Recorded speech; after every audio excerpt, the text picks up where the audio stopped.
Sveiks! Pagājis kāds laiciņš kopš pēdējā video.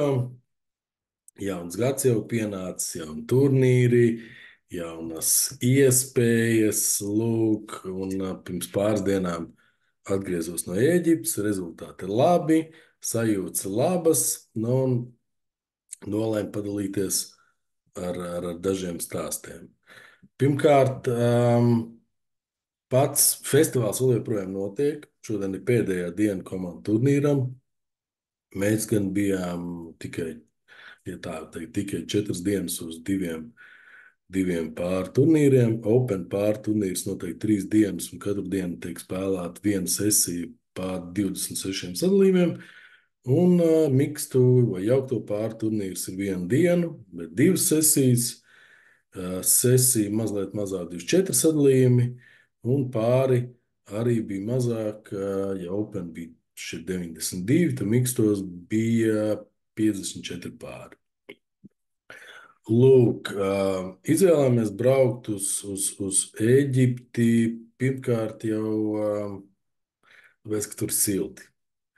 Otrkārt, tāpēc, ka tur ir piramīdas, kas ir un sfinks, kas ir tāds tā kā bija mans ārpus brīdža mērķis tur nokļūt. Nu, un treškārt, likās interesanti uzspēlēt savādākā, nu, tā var teikt, kultūrā, var tā teikt. Es pirms tam biju spēlējis Marokā, festivālā arī pirms kaut kādiem 10 gadiem, bet citur Āfrikā spēlēs es nebiju. Lūk, pats turnīrs jāsaka, nu, protams, arī balvfonds vilināja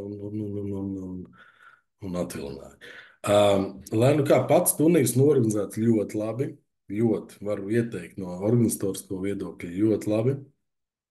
No spēles viedokļa atkal ļoti šķidri. No 92 pāriem bija kādi 5, 6, nu, es tādu pāri no Krievijas, attiecīgi gan augstas klases spēlētāji, kā Gromovs Guļevičs, kas palika trešajā, un labs arī augstas klases spēlētāji Gomerovs ar izkritēt no galvas, kas palika otrajā vietā. Bija vairāk poļu pāri. Teiksim, tā otrā ešalona, ja, kas kaut kādos top 10 palika, bet prīzēs, nu, medaļās ja vai kausos netika. Pats Ēģiptes bričs ļoti maz ko izsaka, jo viņu divi tie labākie spēlētāji, kas pirms 10 gadiem bija ļoti augstā līmenī pasaulē, spēlē tikai viens no viņiem, pret viņu arī uzspēlējām. Open viņš spēlē ar kaut kādu vecīti. Mikstos viņš spēlē laikam ar spēcīgāko Ēģiptes spēlētāju, bet palika zem mums. Lūk, festivāls, kā jau tipisks festivāls ar tradicionālo festivālu specifiku, proti dienas daudz, 7 kopā spēles salīdzinoši maz. Open pāri turnīrā 1 sesija dienā, vakar sesija attiecīgi. Mēs bijām ieplānojuši, ka 1 dienu mēs veltīsim Nīlai, tā var teikt, 1 dienu piramīdām un Sfinksai, un 3. dienu varbūt aiziesim uz muzeju. Lūk, un pirmais stāsts ir, ja tā var teikt, ar tālāju nosaukumu Kuģīt pa Nīlu. Ar kuģīti mēs izbraucām, nedaudz tā vairāk ķeksīšu pēc. Mums bija savs noalgots savs kuģītis, jo pulkstenis, es neatceros, 1 vai 2, cikos mēs tur bijām, tur neviena nebija. Viņi teica, nāciet tur vēlāk, ka vēlāk mums jau bija jāspēlē. Nu, tad diņģējoties, mēs par relatīvi nelielu naudu arī izbraucām. Komiski, ka tas kuģi īpašnieks piesauca dārgās benzīna izmaksas, neskatoties to, ka benzīns ir 35 centi mūsu naudā.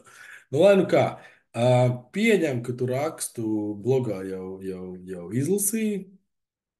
Lūk, un sesijas vidū tev ienāk sakojošas kārtas. Tātad 2. desmitnieks, 5. kungs 10, 3. dūzs dāma un 3. kungs. Un droši vien jebkurš RSP audzēknis jau ir iekals, ka šīs kārtas jāatklāj vien beztrum. Kāpēc? tāpēc, ka spēlēt stipro beztrumpi, ja jūs atklāsieties ar vienu ērcenu, tad pēc tam ir problēmas ar rebidu. Proti, ja partneris pateiks tipiski, viņš pateiks vienu pīķi vai vienu beztrumpu visbiežāk, ja viņš pateiks vienu pīķi, vienu beztrumpu mēs īsti teikt nevaram, mums ir pa daudz, divām beztrumpiem pa maz, tur kaut kāda hibrīda, gazilī var ieviest, nu, naturālā sistēmā šitām kārtīm parasti, ja tā var teikt, liek laiku nevelk un atklājas vienu beztrumpu. Zinātniski būtu, ka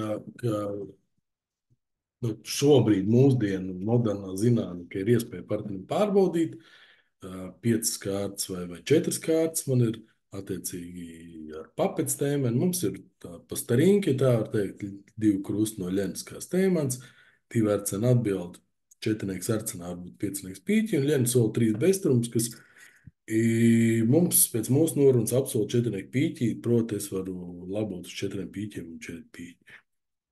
Solīšana ir ātra, pirmais gājiens krustos un atverās normāls, tipisks, pat varētu teikt, labs galds, ka mums ir vairāk kā 25 punkti, kas nevienmēr ir, ka mēs spēlējam 3 beztrums.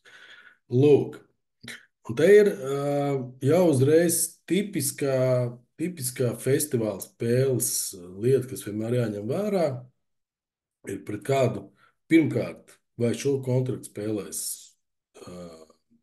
pie citiem galdiem, otrkārt, vai viņi spēlēs no manas rokas, kas ir būtiski, treškārt, kas ir tie pretinieki, kas ir izdarījuši pirmo gājienu. Vēlams, protams, zināt, bet nu, lielākoties tur bija nezināmi cilvēki. Nu, un treškārt, protams, viņi norunas. Es pieklājos pēc pajautāju, kā viņi uzbruk, atbildes ar to nākšas. Es lieku kalpu. Man patīkam pārsteigumu kalps noturstīt. Nu, lūk, tagad jau var tā kā sīkāk plānot izspēli, un svarīgi, protams, ir padomāt par virstiķiem. Tātad pēc pirmā stiķa ir gandrīz droši 99% zināms, ka krustu bildes abas ir pa kreisi. Kaut gan visādi gadās. Lūk, nākamais ir tas, ka stiķi mums ir jau drošie 9, bet katrs virsstiķis dod papildus matchpoints, attiecīgi pār turnīrā, jo vairāk tu paņems, jo labāk. Bet pats būtiskākais ir nevis sākt ar stiprākajiem mastiem, kāraviem vai erceniem, kāravs vispār atstāt uz pašu pēdējo, lai viņiem ir grūtāk sarēķināt, kur mani punkti un kāds mans sadalījums, bet sākt ar pīķiem, nodrošinot to 9. stiķu, un tad, kā lai pasaka, plavna pāriet uz nākamajiem sarkaniem mastiem. Vēl tā būtiskā lieta - gājienu atdot īstam būtu slikti, jo tad pretinieks uzreiz paņems visticamāk 3, varbūt pat pēc pirmā gājiena 3 stiķus krustos. Lūk, es turpinu pīķi, man ir vēl viens patīkams pārsteigums - 10 noturstiķi. Jau ir droši 9 stiķi, potenciāli jau ir 10, jo pīķi dāma var būt relatīvi īsa, otrā vai trešā joprojām. Lūk, un tad pārējām pie nākamā manevra ārcenos. Ārcens pret dūzi, ārcens atpakaļ, un labā ziņa, ka pretinieks liek mazo kārti, nevis bildi. Nākamais secinājums, ko var izdarīt, ka viņam nav abas bildes. Jo šeit, principā, pret tiem pretiniekiem, pret ko mēs spēlējam, viņam būs dāma kalps arcenos, viņš liks kalpu. Viss tas tāds primitīvās lietas. Līdz ar to, vai es lieku 8 vai 10, te starpības īsti nav, jo ja ercens būs sadalījies 3-3, man būs tie 4 stiķi, ja nebūs sadalījies, tad visdrīzāk man būs ercena kungs, un tur galotnē vēl cīnīsimies, kas un kā. Es lieku 10, pretinieks paņem kalpu, man par vēl vienu labu pārsteigumu turpina pīķos, un tagad jau ir tas brīdis pārbaudīt ercenus. Arceni nogulušies, atkal pārtaisam skaitīšanu, ja tā var teikt. Man jau ir droši 11 stiķi. Nu, īstenībā papildus stiķis ir vai nu kāraus 3-3, vai kāds izmet kāravu, vai nokrīt pīķi. Pagaidām steigas nekāds nav. Atkal kāraus nevajag aiztikt, tas ir uz beigām. Turpinu ar arcenu, izmet pīķi, jau interesantāk. turpina rakt, un pretinieks vēlreiz man palīdz, atvieglo man, kā lai pasaka, problēmas, un es jau varu klēmot 12 stīķus. Lūk, it kā tāds nothing special sadalījums, bet no šiem te sīkumiem sakrājās tie mačpunkti. Svarīgi pārturnīrā izmantot tās dāvanas, ko pretinieks piešķir, izmantot savas iespējas tīri jau uz tehniku. 12 stiķi mums dod ļoti labu rezultātu, precizitāti nepateikšu. 100% nebija, bet tur 95 kaut kādi. 11 stiķi mums arī būtu ļoti daudz. Restīvi galvenā morāla bija saprast attiecīgi problēmu un nepielaist nepareizo vai nevajadzīgo vai slikto spēlētāju pīspēles. Lūk, tāds pirmais mazais stāstīns no Ēģiptes. Drīz es cerams rīt vai parīt uztaisīšu turpinājumu. Un visdrīzāk tev sagaida 4 mazi stāstīņi no trokšņainās, bet siltās un viesmīlīgās šī gadījumā, kā ir. Es ceru, ka tev patika un uz tikšanos drīz.